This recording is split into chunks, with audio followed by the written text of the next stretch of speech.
নমস্কাৰ ফ্ৰেণ্ড, মই দেৰিফ ৰহমান আপোনালোকক পুনৰ টেকনিকেল ফান ইউটিউব চেনেললৈ স্বাগতম জনাইছোঁ। আজিৰ ভিডিঅ'টো অসমৰ সকলো ল'ৰা ছোৱালীৰ বাবে যিসকল ল'ৰা ছোৱালীয়ে অনলাইন এডমিশ্যন কৰিব খুজিছে তেওঁলোকৰ বাবে হায়াৰ এডুকেশ্যন অথৰিটিয়ে এখন নটিছ দিছে। আহকচোন নটিছখনত কি আছে ভালকৈ চাওঁ।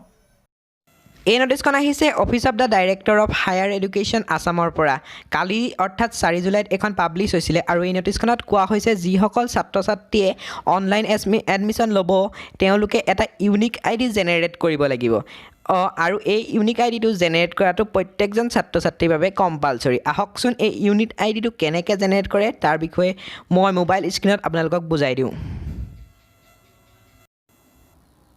ইউনিক ID ক্ৰিয়েট কৰিবলৈ ফাৰ্ষ্ট আপোনালোকে আপোনালোকৰ হোম স্ক্ৰীণত যাওক আৰু তাত ক্ৰোম বা অন্য ব্ৰাউজাৰ অ'পেন কৰক আৰু অ'পেন কৰি তাত directorate of higher education.assam.gov.in search কৰক। এই লিংকটো আমি আমাৰ ডেছক্ৰিপশ্যনত প্ৰভাইড কৰিছোঁ, আপোনালোকে তাত চাৰ্চ কৰি চাব পাৰে। লিংকটো অ'পেন হোৱাৰ পিছত আপোনালোকে এনেকুৱা এখন পেজ পাব আৰু পেজখন তললৈ যদি স্ক্ৰল কৰি যায় একেবাৰে শেষত পাব এটা অপশ্যন অনলাইন এডমিশ্যন। সেইটোত যদি আমি ক্লিক কৰোঁ তেন্তে আমাক অ'কে কৰিবলৈ আহিব। অ'কেটোত ক্লিক কৰিলোঁ, ক্লিক কৰি এখন বেলেগ স্ক্ৰীণ পালোঁ। যোনটো নতুন পেজ পাম সেইটোক আমি যদি তললৈ লৈ যাওঁ তেন্তে তাত এখন আমি ৰেজিষ্ট্ৰেশ্যন ফৰ্ম পাম। ৰেজিষ্ট্ৰেশ্যন ফৰ্ম তাত আমি নাম, বাকী বেংকৰ এড্ৰেছ আৰু এডমিটত থকা ৰেজিষ্ট্ৰেশ্যন নাম্বাৰটো আমি সোমোৱাই দিব লাগিব। ইয়াত আপোনালোকে ফাৰ্ষ্ট নিজৰ নেম দিব। ফাৰ্ষ্ট নেমটো মোৰ ফাৰ্ষ্ট নেম দিলোঁ, মিডল নেম নাই, মিডল নেম নিদিওঁ। এতিয়া লাষ্ট নেম দিম। তাৰপিছত আহিব father's name Mukibur Rahman. Okay, তাৰপৰা ফাদাৰ্ছ নেম হৈ গ'ল। নেক্সট আহিব মাদাৰ্ছ নেম। মাদাৰ্ছ নেম দি দিছোঁ। অ'কে, মাদাৰ্ছ নেম দি দিলোঁ। অ'কে, তাৰপিছত আহিলে ডেট অফ বাৰ্থ, মোবাইল নাম্বাৰটো দি দিম।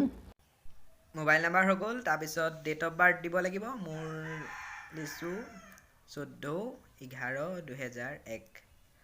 অ'কে, 11। অ'কে, হৈ গ'ল। নেক্সট আহিলে জেণ্ডাৰ, মেইল হ'লে মেইল, ফিমেল হ'লে ফিমেল দিব আৰু ৰিলিজন চিলেক্ট কৰিব। আপোনালোকৰ যদি হিন্দুজিম হয় হিন্দুজিম, মুছলিম মই মুছলিম কাৰণে মুছলিম দিছোঁ। নেক্সট আহিলে কাষ্ট জেনেৰেল আৰু আপুনি যদি ফিজিকেলি ডিচেবল হয় তেন্তে য়েছ দিব, যদি নহয় ন' দিব। নেক্সট আপোনালোকৰ ৰাজ্য চিলেক্ট কৰিব, আছাম। তাৰপিছত ডিষ্ট্ৰিক্ট চিলেক্ট কৰিব, মোৰ যোৰহাট। তাৰপৰা লাষ্ট কোৱালিফাইং এক্সামিনেশ্যন, কাৰোবাৰ HSLC, HS, UG যি হয় দি দিব আৰু লাষ্ট ৰেজিষ্ট্ৰেশ্যন নাম্বাৰ এডমিটত থাকিব বা ৰেজিষ্ট্ৰেশ্যন কাৰ্ডত থাকিব, সেইটো দি দিব।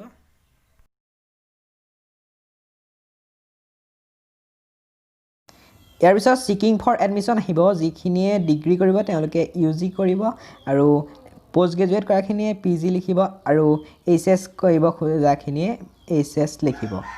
মই UG চিলেক্ট কৰাৰ বাবে ছেমিষ্টাৰ চিলেক্ট কৰিব লাগিব। ফাৰ্ষ্ট ছেমিষ্টাৰৰ বাবে কৰিছোঁ। তাৰপিছত বেংক ডিটেইলছ দি দিব, বেংক হোল্ডাৰ নেম দি দিব, একাউণ্ট নাম্বাৰটো দি দিব আৰু IFSC কোডটো দি দিব।